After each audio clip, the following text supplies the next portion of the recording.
Time to look at the Venezianico Aureo. This is a new 39mm version of this watch, and right away the elephant in the room is that dial, which clearly is special, and indeed it is. This is actually pure 24 karat gold treatment on the dial, and it has a nice texture to it. It is a beautiful dial. That, coupled with the tungsten bezel insert, really sets this watch apart from any of its peers. Let's get into it. So first off, thanks to Venezianico for sending this over for me to check it out so you guys get a closer look at it as well. Measurement. I measure at the bezel 39.2 millimeter. The lug to lug is a 45.75. The thickness is only 10.9 millimeter. That's kept thin because we have a flat sapphire crystal up top, as well as a thin movement. The movement is a Miyota 9039 no date movement automatic. Of course, you can unscrew the crown and wind it as well, but the movement is thin, so therefore the watch is thin. The lug opening, 20 millimeter, in this nicely done bracelet. Tapers down to 16 millimeter, really pairs nicely with the watch. And then, of course, that 6 millimeter signed screw down crown at the 3 o'clock position.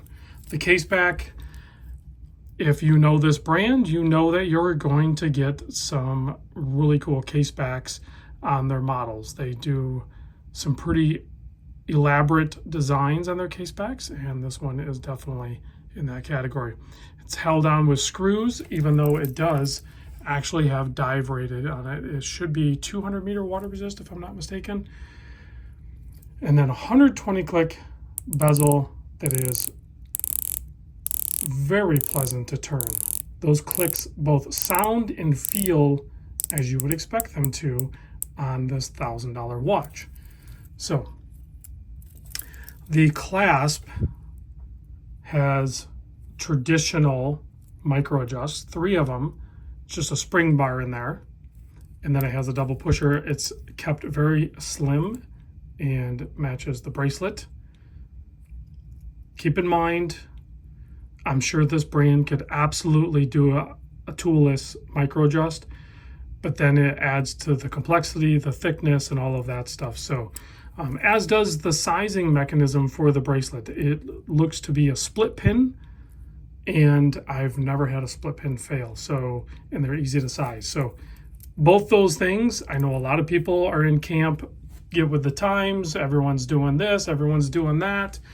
I am definitely more in camp, like some of the old tried and true traditional things are completely fine to keep around as well.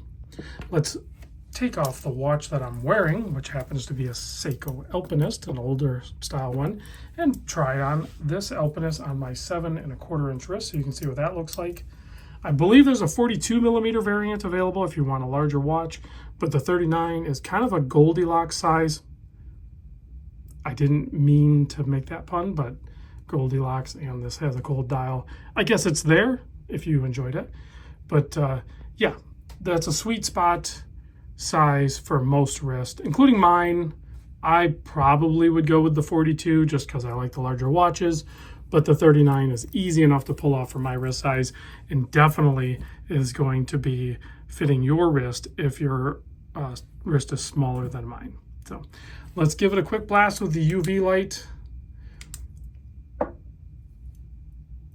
Turn off the lights, you'll get a look at that BGW9 lume. Before I do, I know it's a little smudged, but the tungsten bezel insert, I'm glad they're keeping that around and using it on models like this, because it just really looks great, and it's very difficult to scratch, so it's always going to look great.